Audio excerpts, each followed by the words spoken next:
अस्सलाम वालेकुम, मैं हूँ वकास अहमद और आप देख रहे हैं मेरा यूट्यूब चैनल वकास के साथ। और गांव के दूसरे व्लॉग से आपको खुशामदीद कहता हूँ।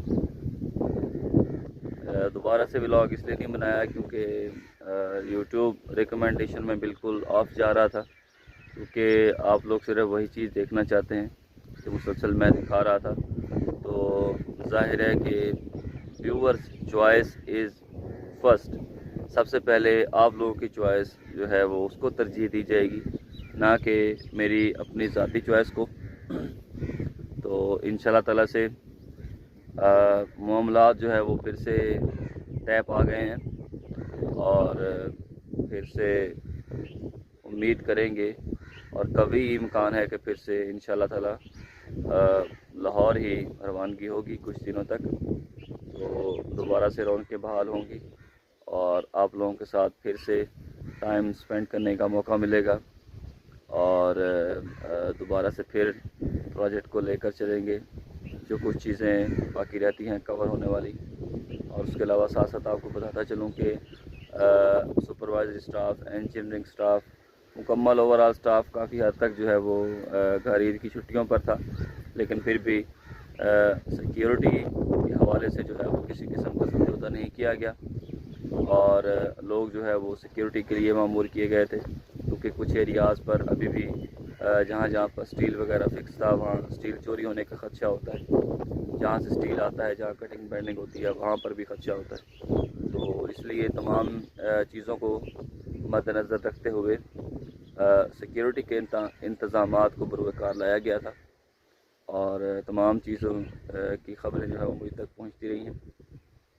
और माशाल्लाह से उम्मीद करता हूँ कि आप लोगों की ईद भी बहुत अच्छी गुजरी होगी। और आज अभी सुबह तकरीबन को 6:30 बजे का वक्त है हमारे गांव के अंदर। ये देखें, पुल जो है वो मेरे पीछे आप देख सकते हैं, बारिश का माहौल बना हुआ है। तो ये कोई अच्छा शगुन नहीं है, क्योंकि फसलें जो हैं वो पक चुकी हैं। और कुछ ये मैंने उस दिन विलेज व्लॉग 1 के अंदर आपको दिखाया था कि इस जगह पर हार्वेस्टर मशीन जो है वो गंदम की कटाई कर रही थी और इस तरफ जो है वो कटाई हो चुकी है। ये देखें, ये वाला एरिया, ये एरिया, इस एरिया की कटाई हो चुकी है और इन्होंने अपनी गंदम संभाल भी ली है। जो बेचनी थी वो बेच दी गई है। उसके अलावा ये साइड अभी तक रहती हैं, ये आगे तक, ये जो है वो तकरीबन 1 मुरब्बा मुकम्मल है जी स्क्वायर में, तो ये अभी तक बाकी रहता है। इस तरफ को जहाँ जहाँ तक मेरी नज़र जा रही है वहाँ वहाँ तक अभी तक गंदम को काटा जाना है। उसके अलावा मेरे उस तरफ मैं आपको उस जाने भी लिए चलता हूँ, परली जाने, वहाँ पर भी दिखाता हूँ। काफ़ी ज़्यादा गंदम जो है वो तकरीबन पक चुकी है, पकने वाली है। थोड़े थोड़े खोशे जो हैं वो उसके अभी सब्ज़ हैं, बाकी गंदम जो है वो तैयार है। तो अगर इस पर बारिश पड़ जाएगी तो ये इसका नुकसान हो जाएगा। तो उम्मीद करते हैं कि बारिश ना हो, अल्लाह ताला करम फरमाए किसानों पर, ताकि उनकी फसलें जो हैं वो बच जाएँ। चलिए उस तरफ चलते हैं, उस तरफ भी गंदम आपको दिखाते हैं। ये कुछ जगह पर जो है वो कपास की बिजाई भी कर दी गई है। तो एक भाई मेरे रेगुलर व्यूवर्स हैं, वो पूछ रहे थे कि गंदम का कितना दौरानिया होता है, उसके बाद क्या काश्त करते हैं। तो गंदम का 6 महीने का दौरानिया होता है और उसके बाद फिर ये कपास काश्त की जाती है, कॉटन, जिससे जितनी भी हमारी टेक्सटाइल मिल्स हैं वो रन करती हैं। कॉटन की वजह से उससे कपड़ा बनता है, उसके अलावा मुख्तलिफ़ चीज़ें बनती हैं।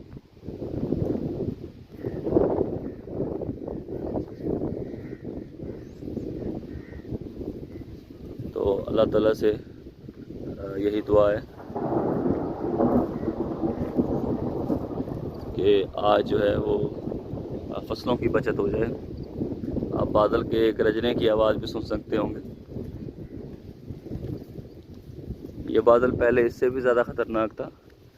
ये मुल्तान सिटी की जानिब से हमारी तरफ को आया और फिर वहाँ से हवाओं ने अपने बलबूते पर जो है वो उसको उस साइड पे यानी जनूब की जानिब कर दिया है और अब इसका रुख जनूब की जानिब है। तो उम्मीद करते हैं कि जिस तरफ भी रुख हो, जहाँ जहाँ पर भी किसी की फसलें हों तो वहाँ फसलें बच जाएं। ये देखें, इस तरफ भी जहाँ तक नज़र जाती है वहाँ तक जो है वो अभी तक गंदम की कटाई होने वाली है। ये गंदम बिल्कुल रेडी है। ये देखें, उस तरफ भी जहाँ जहाँ तक नज़र जाती है गंदम रेडी है। तो इसलिए दुआ करते हैं कि ये गंदम जो है वो बच जाए और बारिश इसको मुतासर ना करे। अगर बारिश आ जाएगी तो पानी जो है वो इसमें जमा हो जाएगा। इसकी मदद से एक तो गंदम ख़राब होने का ख़दशा है और ख़राब होने की वजह से फिर इसकी औसत बहुत कम आएगी।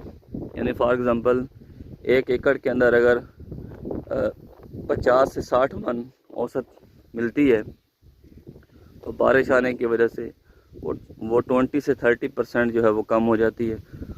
और बारिश अगर बहुत ज़्यादा हो तो उससे भी कम होने का ख़दशा होता है। तो इसलिए मैं बार बार कह रहा हूँ कि अल्लाह ताला करम फरमाए। ये जहाँ मैं जा रहा हूँ मेरे लेफ़्ट साइड पे, ये देखें, यहाँ हार्वेस्टर लग चुकी थी 3-4 दिन ईद से पहले, और इस तरफ अभी लगने वाली है।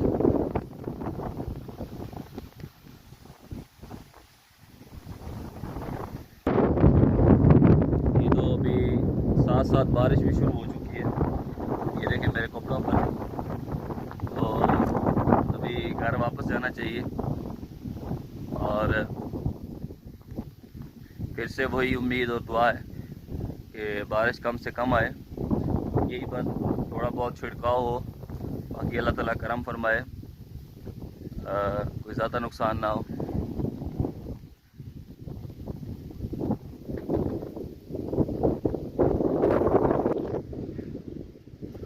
जी, तो आज के लिए इतना ही, और मकसद था कि आपको बताना कि जब बारिश आती है तो अगर शहर वाले एंजॉय करते हैं तो देहात वालों के लिए एंजॉयमेंट का क्या लेवल होता है। और ख़ास तौर पे तब जब फसलें पकी हों तब किसी किस्म की कोई एंजॉयमेंट नहीं होती, उल्टा जो है वो बहुत परेशानी होती है। जैसे अभी जो है वो परेशानी हो रही है कि दुआएं यही की जा रही हैं कि अल्लाह ताला जो है वो करम फरमाए और बारिश जो है वो कम से कम हो, रहमत की हो, ताकि फसलों का नुकसान कम से कम हो। क्योंकि किसान जो है वो पैसे की सूरत में, अपनी सेहत की सूरत में और अपना खून पसीना एक करके जो है वो ये फसल तैयार करता है। और ये ऐसी फसल है गंदम जिससे आटा बनता है, मुख्तलिफ़ चीज़ें गंदम से बनती हैं, और सबसे जो अहम चीज़ वो आटा और रोटी है। रोटी के लिए इंसान मारा मारा फिरता है, रोटी ही सब कुछ है। तो जब तक ये चीज़ जो है, उसके अलावा रेटों का पहले बड़ा मसला है, रेट बहुत कम चल रहे हैं, और अगर फिर औसत कम आ जाएगी फिर और नुकसान हो जाएगा, यानी नुकसान के ऊपर नुकसान होगा। इसलिए उम्मीद करते हैं कि कम से कम नुकसान हो। इंशाल्लाह ताला मिलेंगे। कोशिश यही है कि फिर दोबारा लाहौर मिलें, लाहौर ना मिले तो कहीं और मिलेंगे, तो दोबारा फिर से मुलाकात होगी। तब तक के लिए इजाज़त दीजिए। अल्लाह ने कहना।